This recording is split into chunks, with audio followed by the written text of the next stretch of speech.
Hi, I'm Mr. Foster. I do engineering and robotics here at Mount Vernon High School. And behind you, you'll see the fourth annual lamp design competition that we do.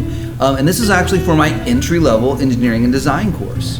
By the end of the year, my students know how to measure, they know how to make individual parts, they know how to make assemblies in CAD. And that's really what we're assessing, and that's what we're doing right here. You can see over here, if you want to come over, this is an example of the work that goes into these lamps. They don't just create them, they create them in CAD first. They make a whole plan on how to make them. And the challenge is everybody gets the same lamp socket.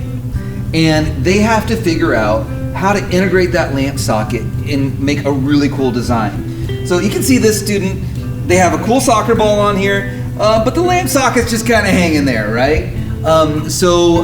There wasn't as much forethought as some of the other students.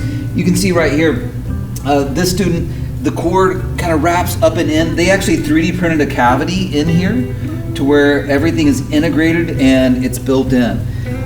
This student wanted to make a weeping willow. And again, everything's integrated, but it's also very aesthetic too.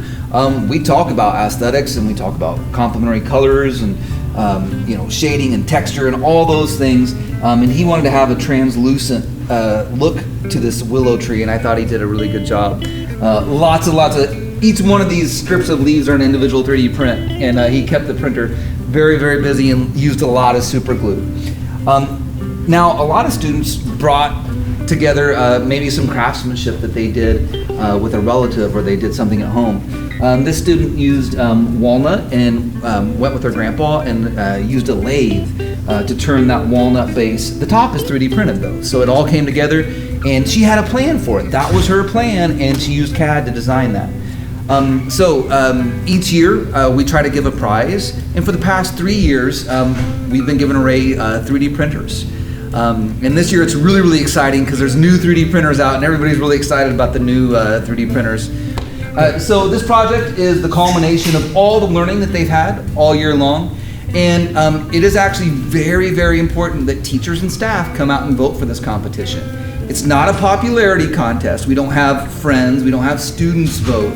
So they depend on teachers and staff to fairly assess this and make it a great competition.